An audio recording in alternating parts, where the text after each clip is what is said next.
Всем привет, дорогие друзья! Сегодня у нас 17 ноября 2021 года, город Сыктывкар, Республика Коми.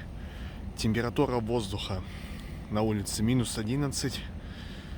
Сейчас время 14:15 дня, и я собираюсь в свое путешествие по окрестностям Сыктывкара. Я покажу живописные виды Республики Коми в радиусе 10 километров от города. Что ж, поехали.